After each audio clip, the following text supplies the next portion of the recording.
আমরা যখন মারা যাব আমাদের তো একটা ঘরের দরকার। এটার জন্য আমরা সবাই এখানে মিলিত হইছি কোন জায়গাতে আমরা ঘরটা বানাবো। এই যে আমরা সবাই বলতেছি এই জায়গাতে বানাবেন, এই জায়গাটা চয়েস করলাম, করার পরে তারপরে আমরা যাইতেছি বাঁশ কাটার উদ্দেশ্যে।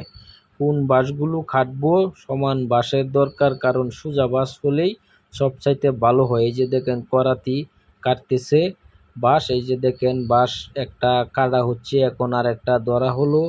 তারপরে আমরা এখান থেকে বাঁশটারে বের করে তারপরে আমরা নিয়ে যাব, নিয়ে গিয়ে বাঁশটার একটু সাইজ বাইজ করণ লাগবো। এই যে এটার লেগে এই যে দেখবেন সবাই দৌড়াদৌড়ি হইয়া ধরুন যে ভাইয়েরা এই যে দেখবেন টান দিতাছি বাঁশটারে আমরা এইখান থেকে ছুড়াইয়া, বুঝছেন, এই যে তারপরে ছুড়াইলাম, ছুড়াই এই যে আমাদের জায়গায় নিয়ে আইলাম, এখানে রাখলাম। রাখার পরে বাঁশটার একটু সাইজ করণ লাগবো। এই যে লাল হোসেন বেটা সাইজ করতেছে, করার পরে তারপরে ওর লগে এই যে দেখুন হ্যাঁ বেটা হে বাজাইতেছে। এই যাওয়ার পরে এই যে জুয়েলে দেয়া দিতেছে সুন্দরভাবে করবেন, তাহলে ভালো হইব। এই যে দেখুন তারপরে আমরা আর একটা বাঁশ নিয়ে আইতাছি, আওয়ার পরে এই যে আমরা আবার মানে যাচ্ছি বাঁশ কাটার উদ্দেশ্যেই, কারণ বাঁশ লাগে ও লোগা সোজা। এই যে দেখেন করাত দিয়ে কাটতেছে, কাটার পরে তারপরে এই বাঁশটার একটু সাইজ করবো, একটার পরে একটা কাটনি বলা হয় এদেরকে। এই যে সুন্দরভাবে কাটতেছে, কাটার পরে তারপরে এই বাঁশটির সাইজ করব, করার পরে তারপরে আবার আমাদের বাঁশ লাগবো, আবার আমরা যাচ্ছি কাটার জন্য, চয়েস করতেছি কোন বাঁশটা কাটবো। এটার জন্য এখানে আসছি। এই যে দেখতেছেন বাজারটা, এটা কিন্তু আমাদের দুবরা বাজারেই গুরুস্থান। এই গুরুস্থানের মালিক লোগা আমাদের সাবেক চেয়ারম্যান আনিসুর রহমান মানিক সাহেব।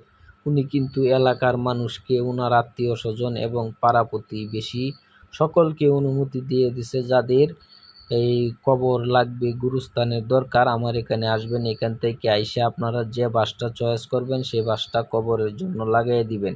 তারপরে দেখেন আবার আমি এখান দিয়ে একটু হেঁটে হেঁটে যাচ্ছি, কারণ মানুষগুলো এখানে সবাই কাজ করতেছে। আমি ওখানে আসছি কাজটা একটু শিখার জন্য, কারণ আপনি আমি যখন মরে যাব আমাদের কিন্তু শিকার দরকার।